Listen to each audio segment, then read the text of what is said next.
మాట్లాడాల్సిందిగా కోరుకుంటున్నాం. Hi hi hi hi hi thank you అండి. థ్యాంక్ యూ అందరికీ, బాపు గారి టీంకి. ఏదేది కల్కి టూ వస్తుంది. సో బాపు గారి ప్రొడ్యూసర్కి, ఫుల్ టీమ్, టెక్నీషియన్స్, యాక్టర్స్, డైరెక్టర్కి అందరికీ thank you so much. First నన్ను ఇక్కడికి పిలిచినందుకు. అండ్ నేను ట్రైలర్ చూశానండి. ట్రైలర్ చూసిన తర్వాతే బ్రహ్మాజీ గారు కాల్ చేశారు యాక్చువల్లీ. సో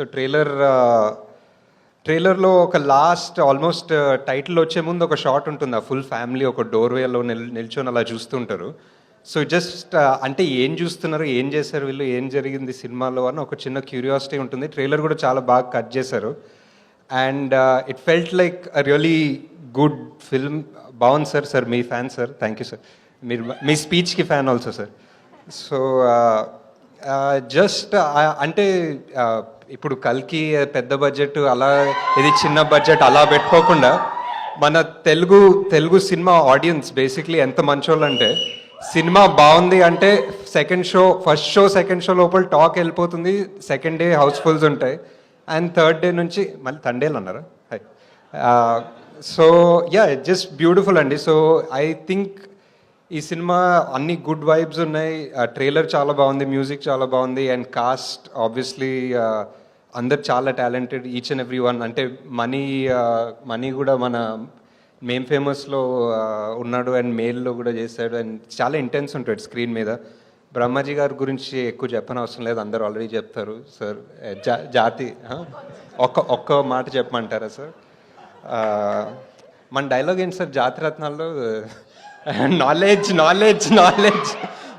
ఎంత నాలెడ్జ్ ఉంది సార్ మీకు అసలు సినిమాల్లో. So great sir. Wishing the entire team all the best. Thank you for coming. And will see you theatres 21st February. Sir మీ బాపు గురించి అందరూ మా బాపు గురించి అంటే స్పెసిఫిక్ ఇన్సిడెంట్ అంత ఇమీడియట్గా గుర్తులేదు. బట్ చిన్నప్పుడు ఆల్మోస్ట్ అందరికీ సేమ్ ఎక్స్పీరియన్స్ ఉంటుందేమో. ఏదైనా అడిగితే లేకపోతే ఏదైనా చెప్తే, మా నాన్న ఒక చిన్న ఊరు నుంచి నాగర్కర్నూల్ దగ్గర ఐతోల్ అని.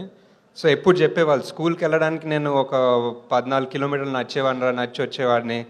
నీకు ఇప్పుడు పెన్ కావాల్సి వచ్చిందా, పెన్సిల్ కావాల్సి వచ్చిందా అని చెప్పి చిన్నప్పటి నుంచి ప్రతి దానికి ఆయన చిన్నప్పుడు పడే కష్టాలు, ఆయన చిన్నప్పుడు కష్టపడి వంటలు చేసుకుంది, హాస్టల్లో ఉంది, అన్నీ చెప్పేవాళ్ళు.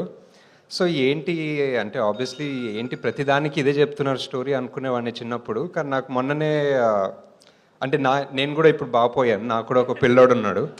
సో 2-3 years బ్యాక్ నేను కూడా రిషి గారికి అదే చెప్తున్నాను అనమాట. నా చిన్నప్పుడు ఎంత కష్టం ఉండేది తెలుసారా నీకు అని.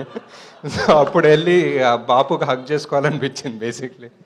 అంతే ఇంకా. That's all. Thank you so much. అందరు బాపులు ఇంతే అండి. And thank you so much ప్రతి ఒక్కరికి, వేదిక మీద ఉన్న వారందరికీ మరొకసారి కృతజ్ఞతలు.